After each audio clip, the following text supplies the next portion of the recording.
J'ai toujours été plus ou moins fascinée par les vieilleries.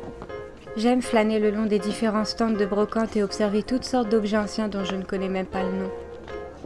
Chaque bibelot a sa propre histoire.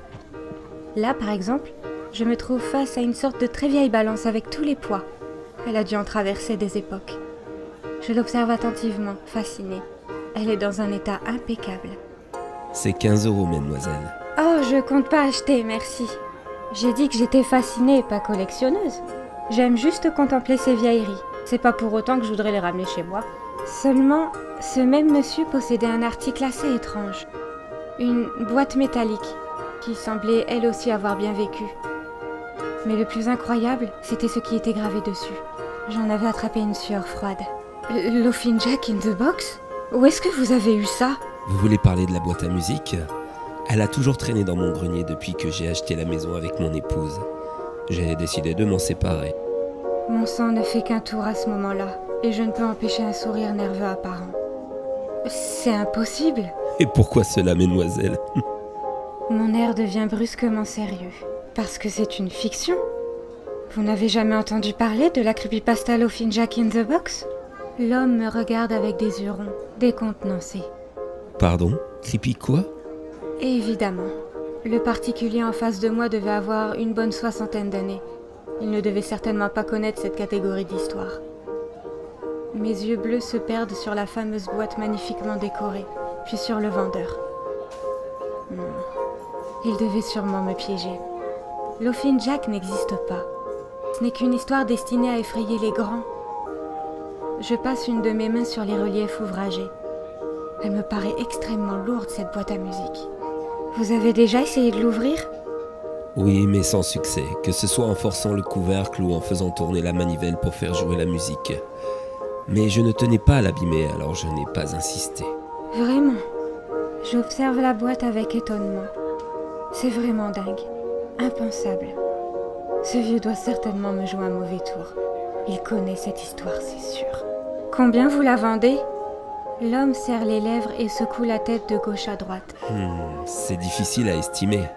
Elle est magnifiquement ouvragée. Mais d'un autre côté, elle ne s'ouvre plus, alors quel intérêt ? Et puis, elle ne servira qu'à encombrer mon grenier. Allez, disons 30 €. Je fixe l'objet de mes yeux envieux. Et pourquoi pas ? J'adore les creepypastas. Ça serait énorme d'avoir cet objet très certainement unique à la maison. En plus, Loafing Jack fait partie de mes histoires préférées, si ce n'est ma préférée. Ok, je vous la prends. Je fais glisser les sangles de mon sac à dos sur mes épaules avant de l'ouvrir et d'en extirper mon portefeuille. Je trouve un billet de 20 et un billet de 10 que je lui tends. Très bien. Merci, mademoiselle. Il saisit l'argent et le range soigneusement dans sa poche. Je vous conseille de venir la rechercher après votre petit tour. Elle pèse son poids. Pas de problème, à tout à l'heure. Je me dirige maintenant vers ma voiture. Et bon sang, c'est vrai qu'elle pèse cette boîte. Mais je suis vraiment contente. Les objets et goodies creepypasta sont quasi introuvables. Je dépose mon achat dans le coffre et retourne chez moi. J'ai une grosse demi-heure de route pour rentrer dans mon trou paumé.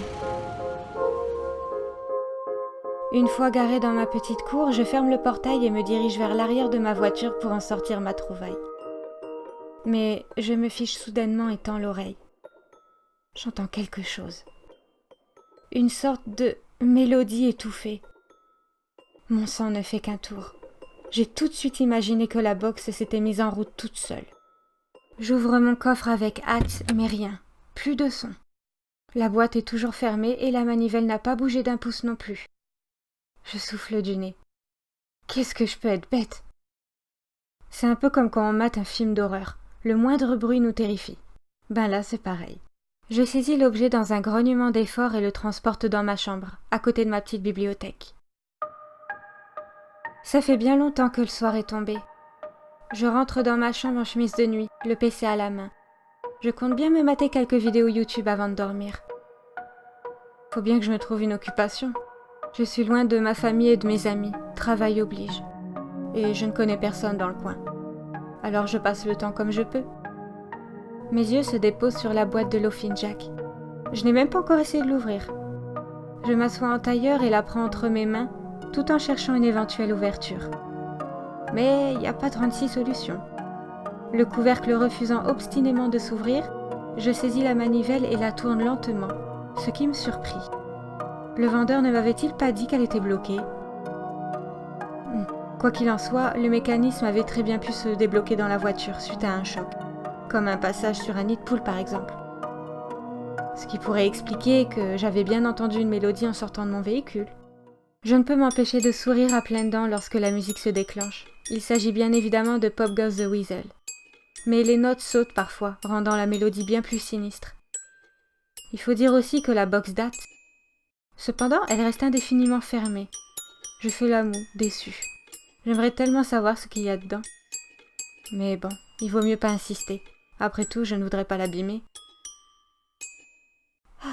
Après plus de 2 heures de visionnage, je sens mes paupières se fermer. Je mets donc mon PC sur le côté et éteins la lumière avant de me positionner sur le dos, de soupirer de bien-être et de m'endormir.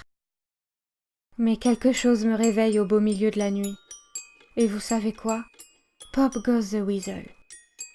Bon sang, quel cliché de merde. C'est du vu et revu dans les films d'horreur. Raison de plus pour ne pas me sentir effrayée, mais plutôt agacée. Je dormais tellement bien. J'allume ma lampe de chevet, pousse ma couette et soupire tandis que je me frotte les yeux. Puis je me dirige vers l'objet de ma colère, mais me stoppe brutalement. La boîte est ouverte. Le couvercle s'était enfin débloqué. Surprise, j'actionne l'interrupteur permettant d'éclairer ma chambre et m'agenouille face à la boîte. L'intérieur est tristement vide. Quoique, les parois semblent avoir été creusées par... Par quoi ? Des griffes ? On dirait bien, oui. Putain, c'est beaucoup trop bizarre. Je décide de transporter la box dans la salle de bain. Au moins, si elle se remet en route cette nuit, elle ne me réveillera pas. Mais je ne me sens clairement pas rassurée. La manivelle qui se débloque, la musique qui s'active toute seule en pleine nuit, ces traces de griffes à l'intérieur de la boîte. C'est décidé, je dormirai avec la lampe allumée. Mais avant, j'ai besoin de 1 ou 2 vidéos pour me changer les idées. Je retourne dans ma chambre et verrouille la porte de l'intérieur. On sait jamais, trouillarde comme je suis. Ah, te voilà. Je me demandais où tu étais passé. Mon sang se glace. Putain, quelqu'un est entré dans ma chambre. Je fixe le verrou, les mains tremblantes. Je serai jamais assez rapide pour l'ouvrir et me barrer. Alors je me retourne, lentement. Et cet homme qui m'a interpellée m'oblige à lever la tête pour le contempler. Il mesure plus de 2 mètres. Sa tête est allongée. Sa peau, blanche et craquelée. Ses yeux, grands, d'un bleu glacial, presque transparent et maquillés de noir. Ses cheveux de jais, mi-longs, graisseux et en bataille, son nez bariolé, dangereusement pointu. Ses dents horriblement affûtées. Ses mains noires, gigantesques et dotées de griffes. Son corps est anormalement maigre et distordu, sûrement à cause de la position inconfortable et prolongée dans sa boîte. Car oui, la chose qui se trouve en face de moi n'est autre que Laughing Jack. Eh bien, je pensais que tu serais contente de me voir. Tu ne me reconnais pas ? C'est moi, Laughing Jack. Et je suis ici pour devenir ton meilleur ami. Rien sur son visage tordu par la méchanceté indiquait qu'il était ici dans un but amical. Je ne peux retenir un cri de frayeur avant de me retourner et tenter de déverrouiller la porte. Mais comme je me doutais, je n'étais pas assez rapide. Je sens des griffes s'enfoncer profondément dans mes épaules pour me retenir, me faisant hurler de douleur. Est-ce que tu es sourde ? Je t'ai dit que j'étais ici pour devenir ton meilleur ami. Sa voix avait changé du tout au tout. Elle était devenue bien plus effrayante. Il me soulève et me projette à l'autre bout de la chambre.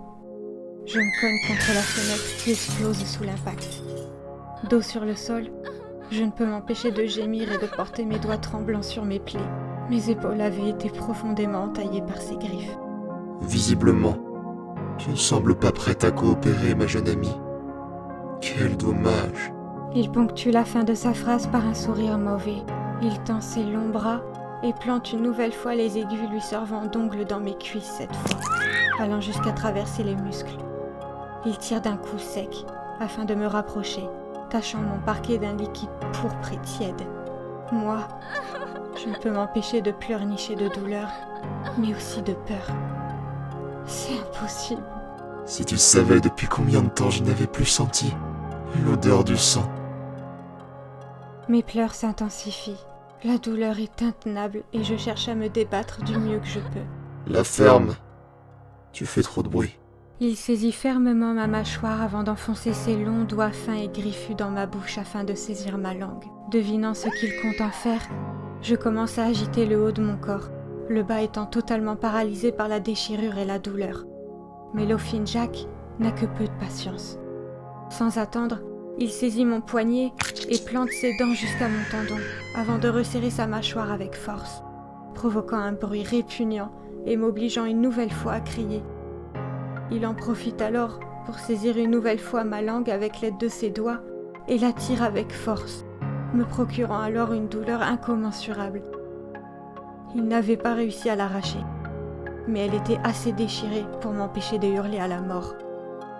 Je ne parviens plus qu'à gémir dans des glapissements écœurants, m'étouffant avec mon propre sang. Voilà qui est mieux. Et je m'éteins lentement. Du moins je m'y oblige, car voir ainsi mon corps se faire griffer et déchirer dans de grands rires psychotiques est cauchemardesque. Et je veux mourir avant de le voir faire des choses bien plus horribles. Je ne comprends pas. Ce n'était censé être qu'une histoire. Un jeune papa rentrait du travail, une lourde et magnifique boîte à musique dans les bras. Il appela sa fille, qui ne tarda pas à descendre les escaliers d'un air guilleré. « Papa! Oh, qu'est-ce que c'est? C'est un cadeau pour toi, mon cœur. Regarde, elle serait jolie dans ta chambre, tu ne trouves pas? Oh oui! Elle est trop belle! Elle joue de la musique? Oh, malheureusement, le mécanisme ne fonctionne plus.